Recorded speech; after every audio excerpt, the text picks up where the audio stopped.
Waste water کی pumping اور discharge اسٹیشنوں میں آنے والے مختلف آپریٹنگ مسائل کا جاننا ضروری ہے تاکہ یہ یقینی بنایا جا سکے کہ پمپ چلتے رہیں اور اس میں کام کرنے والے عملے کو ان خطرات سے بچایا جا سکے جو ان کی صحت اور حفاظت کو متاثر کر سکتے ہیں۔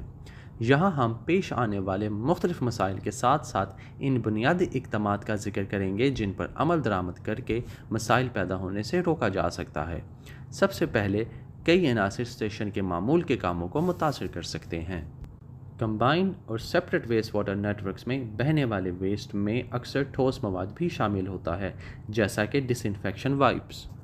اسٹیشن کے ٹینک سٹوریج کے انلیٹ پر موجود اسکرین عام طور پر اس طرح کے ویسٹ کو روکے رکھتی ہے، لیکن اس کے باوجود تمام ویسٹ نہیں روکا جا سکتا۔ پائپوں، پمپوں اور دیگر ہائیڈرولک آلات سے گزرنے والے بیرونی مواد ان میں پھنس کر ان کو ناکارہ کر سکتے ہیں، اس لیے اسکرین کو باقاعدگی سے صاف اور اس کی انسپیکشن کرنا ضروری ہے۔ امپیلرز کی کچھ اقسام جیسا کہ گرائنڈر اور ہیلی کاپٹر امپیلر اسٹیشن کے آلات کے بند ہونے کے خطرے کو واضح طور پر کم کرتی ہیں۔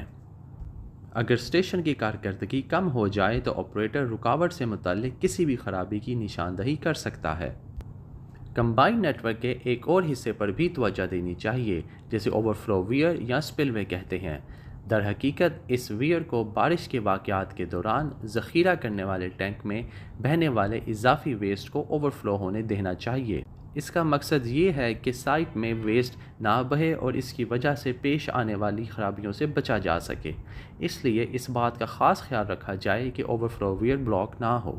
دوسرا یہ کہ اسٹیشن کا ٹینک آہستہ آہستہ ریت اور بجری سے بھر سکتا ہے جو بہنے والے پانی کے ساتھ آتی ہے۔ یہ جمع شدہ مواد ٹینک کی ذخیرہ کرنے کی صلاحیت کو کم کرتا ہے اور پمپ کی سکشن کرنے کی خصوصیات پر منفی اثر انداز ہو سکتا ہے۔ اس لیے پریونٹیو مینٹیننس اور انسپیکشن کو باقاعدگی سے کیا جانا چاہیے تاکہ ٹینک میں جمع ہونے والی ریت کی سطح کو چیک کیا جا سکے اور ضرورت پڑنے پر صفائی کے کاموں کی اسکیجولنگ بھی کی جا سکے۔ تیسرا یہ کہ اس بات کو یقینی بنایا جائے کہ مینوفیکچررز کی طرف سے تجویز کردہ فی گھنٹہ سٹارٹ اپ اور سٹاپیج کی تعداد پر عمل کیا جائے تاکہ سینٹریفیوگل پمپ کو نقصان سے بچایا جا سکے، اور ان پمپس میں خاص احتیاط برتنی چاہیے جن کو مینول طریقے سے آپریٹ کیا جاتا ہے۔ ہائیڈروجن سلفائڈ جسے H2S بھی کہا جاتا ہے، اس کی مقدار کے بارے میں خاص خیال رکھنی ضروری ہے جو اکثر پانی کے نیٹ ورکس میں پائی جاتی ہے۔ نہایت کم مقدار میں H2S گیس سڑے ہوئے انڈوں کی سی بو دیتی ہے جو آسانی سے پہچانی جا سکتی ہے اور یہ مقدار مضر صحت نہیں ہوتی، تاہم اس کی مقدار جتنی زیادہ ہوگی انسانی صحت پر اتنے ہی زیادہ منفی اثرات مرتب کرے گی۔ بہت زیادہ مقدار میں یہ فوری موت کا باعث بھی بن سکتی ہے۔ مزید یہ کہ H2S گیس جیسے ہی کسی سطح کے ساتھ تعلق میں آتی ہے سلفیورک ایسڈ میں تبدیل ہو جاتی ہے۔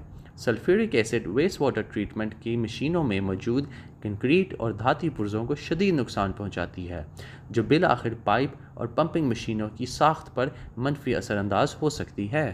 نیٹ ورکس اور پمپنگ اسٹیشنوں میں حفاظتی اور ریمیڈیل کاموں کو ایک بند جگہ میں کیے جانے والے کام کے طور پر سمجھا جانا چاہیے، اس لیے آپریٹر کو معمول کے حفاظتی آلات کے علاوہ مندرجہ ذیل آلات سے بھی لیس ہونا چاہیے۔ ایک 4 گیس ڈیٹیکٹر جو کاربن مونو آکسائڈ اور دھماکہ خیز گیس جیسا کہ H2S اور آکسیجن کی مقدار کی مسلسل پیمائش کرتا ہے، اور خود ساختہ سانس لینے کا سامان۔ آپ کو کیا یاد رکھنے کی ضرورت ہے؟ پمپوں کو خراب ہونے سے بچانے کے لیے چیک کریں کہ اسکرین اچھی طرح سے کام کر رہی ہے تاکہ بیرونی مواد پمپ اور دیگر ہائیڈرولک آلات کو ناکارہ نہ کرے۔ ٹینکوں میں ریت کی مقدار کی نگرانی کریں، مینوفیکچرر کے بتائے ہوئے فی گھنٹہ سٹارٹ اپ اور سٹاپیج کے تعداد کے مطابق آپریٹ کریں، اور آخر میں تکنیکی ماہرین کی حفاظت کی ضمانت دینے اور زنگ کو روکنے کے لیے ہائیڈروجن سلفائڈ کی مقدار کی نگرانی کرنا بہت ضروری ہے۔